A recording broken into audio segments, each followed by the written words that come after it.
आज एक ऐसे सरफिरे पागल दीवाने आशिक की कहानी सुनाने जा रहा हूँ जिसको फंदे पे लटकाने वाली सजा यानी फांसी की सजा जब जज सुना रहे थे उसके चेहरे पे मौत की सिकन नहीं बल्कि चेहरे पे एक अलग मुस्कुराहट और हाथों से वो विक्ट्री साइन दिखा रहा था। आइए सुनते हैं पूरी कहानी औरतों की क्राइम स्टोरी।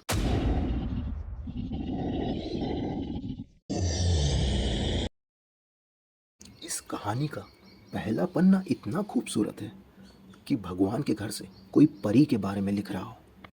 1 मई 2013 मैं बात कर रहा हूँ एक होनहार, बहादुर और बहुत ही खूबसूरत 23 साल की प्रीति राठी की। प्रीति भगवान से हाथ जोड़ के कहती है, भगवान अब आप मुझे देख लो क्योंकि अब मैं सीधे आपके सामने वर्दी ही पहन के आऊंगी। प्रीति को घर के बाहर से आवाज आती है, बेटा चलो मुंबई की ट्रेन छूट जाएगी और फिर वर्दी नहीं मिल पाएगी। आई पापा।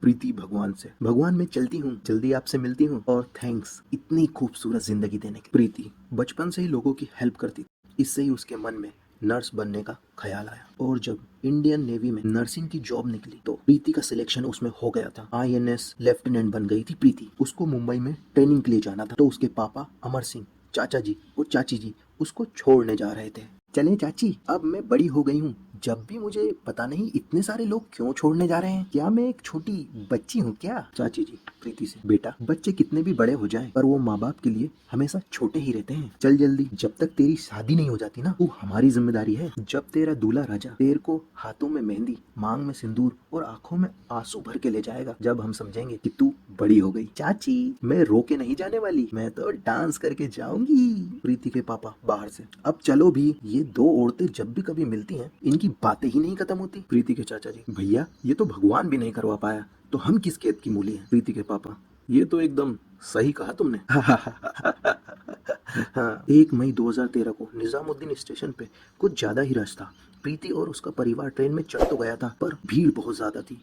प्रीति की चाची, ये सामने बैठा लड़का जिसने गमछे और केप से अपना मुंह छुपाया है, ये इतना घूर क्यों रहा है? तू कोई हीरोइन है क्या? चाची मैं कोई हीरोइन नहीं, पापा की परी हूँ। चल इधर आके बैठ। उससे दूर प्रीति का परिवार कुछ सतर्क तो हुआ था पर इतना नहीं कि उसे बचा सके। रात बीती और 2 मई 2013 आया। उसी के साथ प्रीति की मंजिल भी, बांद्रा स्टेशन मुंबई। प्रीति और उसका परिवार स्टेशन पे उतरा और सामान लेके चलने लग गया। वो जो लड़का था वो भी प्रीति के पीछे भीड़ में जाने लगा। प्रीति अपने घर वालों से थोड़े पीछे चल रही। उसने सोचा चलो अब तेज चलती हूँ। जब ही उसके कंधे पे हाथ रख किसी ने उसे पीछे से बुलाया। जब वो पीछे मुड़ी तो उसने देखा ये वही लड़का है जिसने गमछा और केप लगाई थी। जब प्रीति ने उसकी आंखों में देखा तो उसकी आंखों में एक ऐसी किसी को मारने की झलक दिखी जैसे वो पूरी दुनिया ही जला देगा। जब तक प्रीति कुछ समझ पाती उस लड़के ने अपने हाथ से कुछ निकाला और प्रीति के चेहरे पे फेंक दिया। प्रीति कुछ समझ पाती उससे पहले उसके फेस पे इतनी जलन होने लगी कि किसी ने आग के अंगारे उसके शरीर पे डाल दिए और वो पूरे दम से चिल्लाने लगी,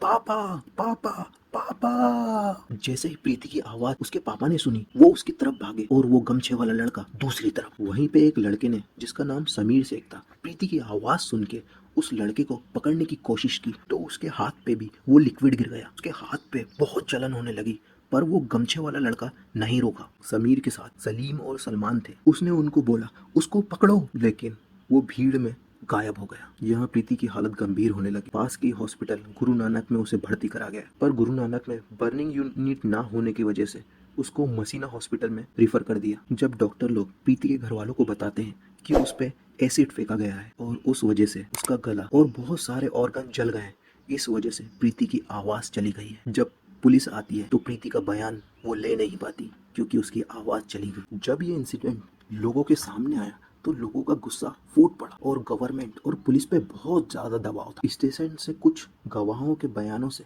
एक स्केच बनवाया गया पर पुलिस को उसका कोई भी सुराग नहीं मिल रहा था। 4 मई 2013 को प्रीति की छोटी बहन तनु को एक फोन आता है। वो अपना नाम पवन कुमार बताता है और प्रीति के बारे में पूछता है।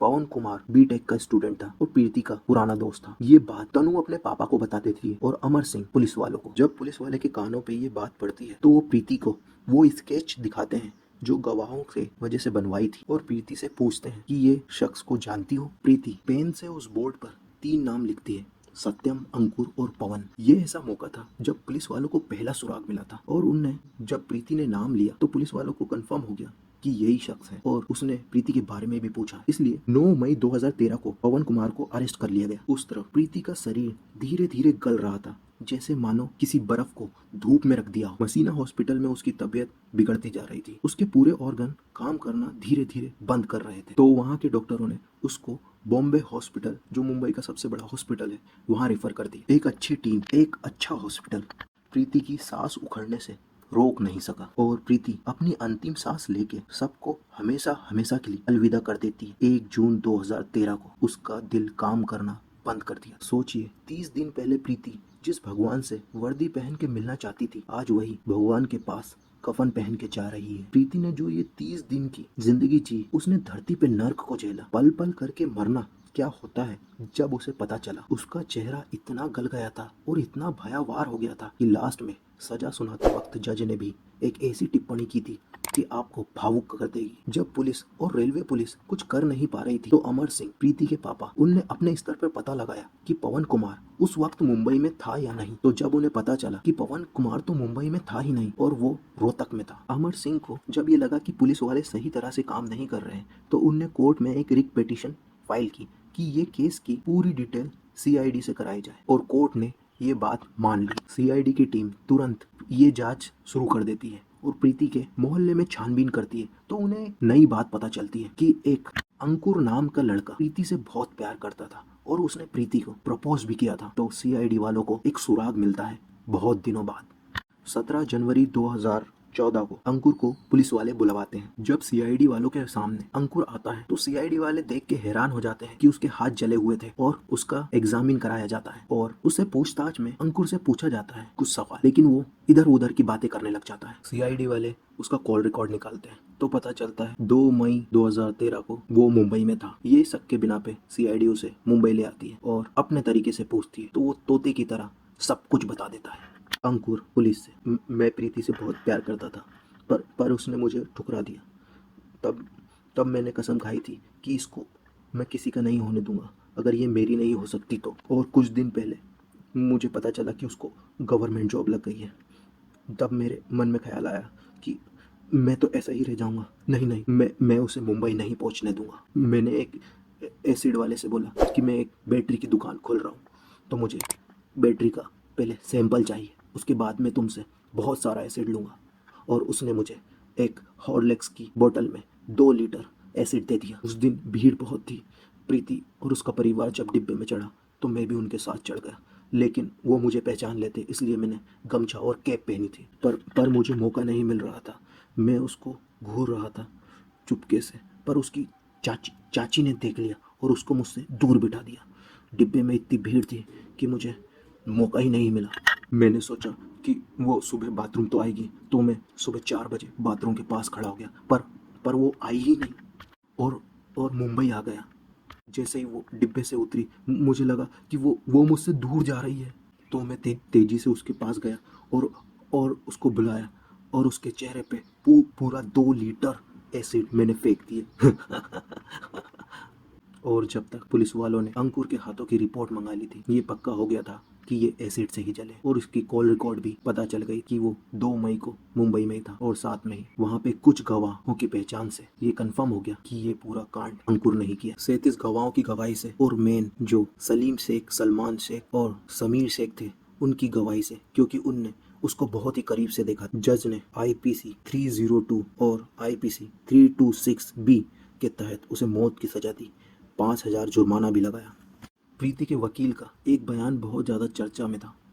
इस दरिंदगी को महिला के लिए सबसे बड़ी हैवानियत कहा गया। और इस केस के जज की टिप्पणी कि इस एसिड अटैक से प्रीति का चेहरा इतना भयावार हो गया था कि अगर उसका चेहरा देख लेती तो उसकी मौत उसी वक्त हो जाती। और जब जज ने उसको फांसी की सज़ा दी तो उसको उसके चेहरे पे कोई शिकन नहीं थी, ना मौत की शिकन, ना कुछ खोने की। उसको सिर्फ एक खुशी थी कि उसने प्रीति को बर्बाद कर दिया था, जिसने उसे ठुकराया था। फांसी के बाद अंकुर ने मुंबई हाई कोर्ट में फिर से अपील की और उसे उसकी फांसी को उम्र कैद में बदल दिया गया जून 2019 में। आप लोगों की इस केस के बारे में क्या राय है, कमेंट में ज़रूर बताएं। वीडियो को लाइक शेयर ज़रूर करें। अगर आपने सब्सक्राइब नहीं किया है तो वो ज़रूर करें और नोटिफिकेशन बेल भी दबाएं ताकि हम इस तरह की वीडियो आप तक पहुंचाते रहें। धन्यवाद।